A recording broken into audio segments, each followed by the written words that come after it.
Are we on? I think we are going live here. Hi. Good morning, everybody. I think we are live. So I was having some connection issues with Fran's message at the end there. I don't know if you all were, but hopefully everything is running smoothly this morning. Let's see how many people we get jumping on here. If I can see messages as well. Hi, Naomi. Hi. Let me know if in the comments there if Fran's message ended abruptly, like it got cut off, or if everything is running smoothly from your end, because it may just be the Hanzelka connection issues here.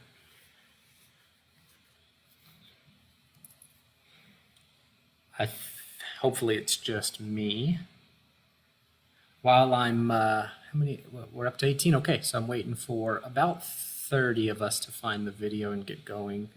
While you're waiting, will you please go to your email and find the litany that I sent out yesterday?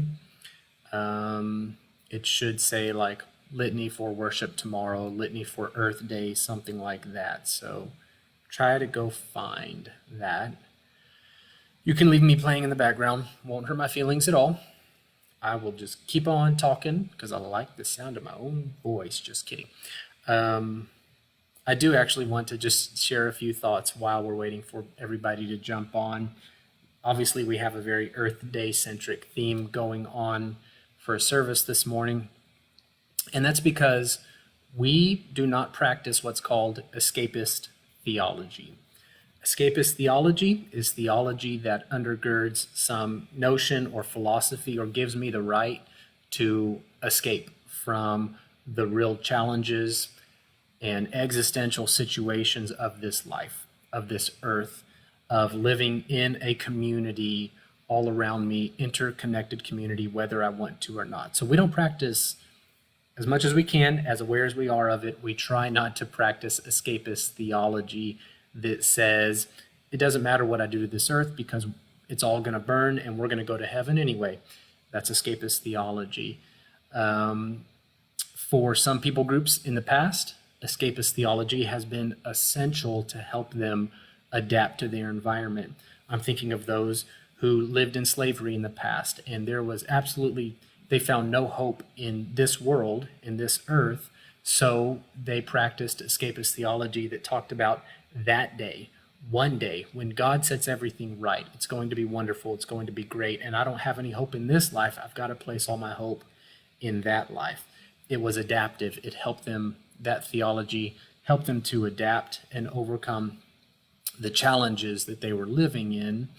We do not have the right to practice escapist theology. We have to be concerned about this life right now and the work we're doing to make it better. I'm totally riffing here right now. I hope I'm not saying something stupid. Upon further reflection after this, if I have something to add to it, I will do that. So as you're pulling up that litany and we're waiting for a few more people to come on, let me just talk about how some of the ways that I personally practice care for creation, which is, as Fran said, which is a way of loving our neighbor. As Fran said, caring for creation, I wrote it down.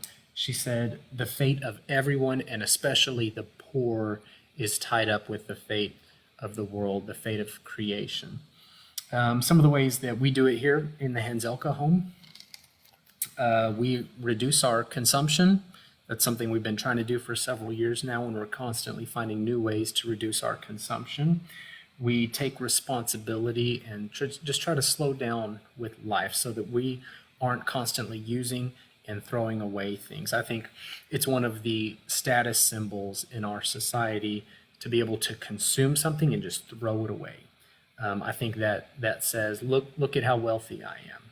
Look at this status that I have. I can throw away whatever I want. Well, that's a status symbol that as Christians, we don't need those kinds of status symbols. Our scriptures say that our truest life is already known and hidden with Christ in God. Or in God with Christ. We recycle, We compost. We've been composting for, I don't know, 5 or 6 or 7 years now. I've got 3 compost barrels outside. It's one of the ways that we help take care of the earth.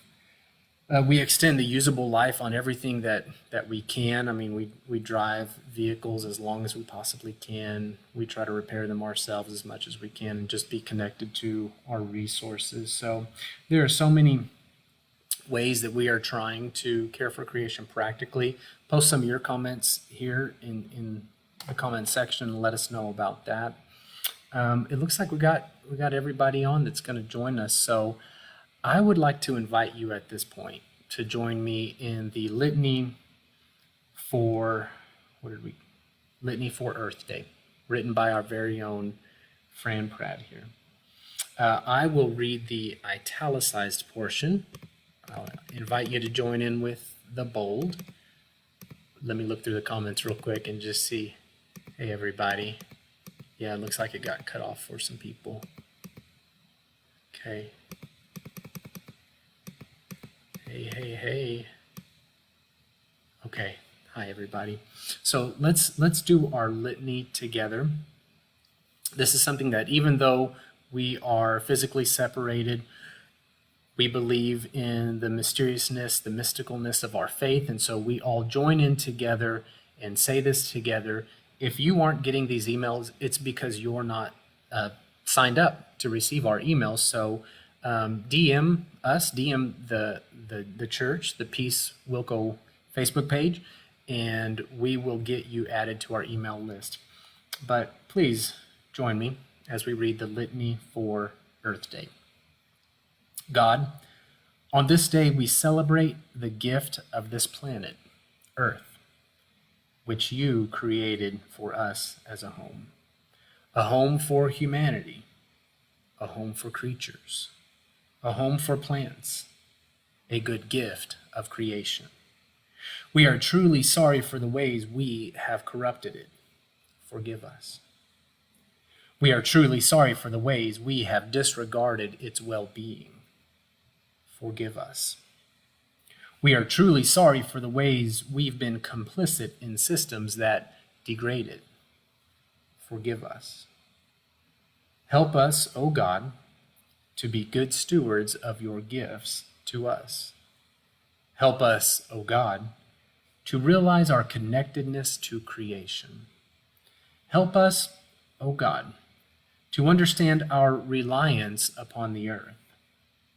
Help us, O God, to bring healing to the planet. Help us, O God, to make changes that benefit all creatures. As all creation praises and glorifies you, so we praise you. As all creation reflects your character and beauty, so we seek to reflect your beauty. As all creation supports and sustains us, so we seek to support one another. For the gracious gift and vast beauty of creation, we give thanks. Amen. Beautiful litany for Earth Day. Wonderful reminders in there about the interconnectedness of all of our life. Again, when we are practicing escapist theology, we're disregarding the interconnectedness of life, the interdependence of life. And I've said this before, and I'll say it again. Independence is not the highest form of maturity. Interdependence is the highest form of maturity. We begin life in dependence, completely dependent on everybody else around us. We move toward independence, and that's good. I applaud that. We need to become independent. And then as we move into that second half of life that Father Richard Rohr always talks about, it's a life of interdependence, seeing all of our lives are woven together, and what I do impacts you and vice versa, and so many others in so many ways, in creation and earth and all that interdependence. I want to read for the benediction to send us out this morning. A poem from one of my favorite poets, Mary Oliver, and one of my favorite books, New and Selected Poems. And the poem is Wild Geese. Beautiful poem. Before I do that, let me just catch up here on all of our comments. Look at that. The Stipics started gardening and growing food. Made your own cloth napkins. We use cloth napkins as well here. Leshbers recycle. Good. Great stuff, y'all. Please keep sharing your comments. But as I read this poem, Wild Geese by Mary Oliver, take this as a blessing to you. Take this as your benediction. She writes, "You do not have to be good. You do not have to walk on your knees for 100 miles through the desert repenting. You only have to let the soft animal of your body love what it loves. Tell me about despair, yours, and I will tell you mine. And meanwhile, the world goes on. Meanwhile, the sun and the clear pebbles of the rain are moving across the landscapes, over the prairies and the deep trees, the mountains and the rivers. Meanwhile, the wild geese, high in the clean blue air, are heading home again. Whoever you are, no matter how lonely, the world offers itself to your imagination. It calls to you like the wild geese, harsh and exciting, over and over announcing your place in the family of things." I hear the voice of God in the reading of Mary Oliver's words here, and thanks be to God for that. She tells us to consider how nature is preaching to us. Nature preaches. This is a natural theology, you could say, that we belong, that we already belong, and that when we live in accordance with our truest nature, which is a nature of belonging, we will hear it saying to us everything, all of nature saying, welcome back to your family. It's absolutely beautiful. I send you with this blessing from Mary Oliver. I encourage you, if you don't have any of her books of poetry, to Google Mary Oliver and read what comes up. Read some of her poetry. Read Wendell Berry. Read Robert Frost. There are so many great nature poets. There are, I'm sure, more contemporary, newer ones. And I would love it if you would share those in this thread and with me as well. And I want to lastly just leave 2 quick announcements. As Aurelia said, please do share your prayer requests with us. You can put it in the comments. You can email the pastors directly. You can complete that Google Drive form that we created that we're using now, and some of you are doing that, so thank you. All of our lives are interconnected, and the more that we weave our lives together, the more mature and grown up we are, and the more alive we are. I won't preach that sermon again. And then lastly, thank you. Thank you for all of the support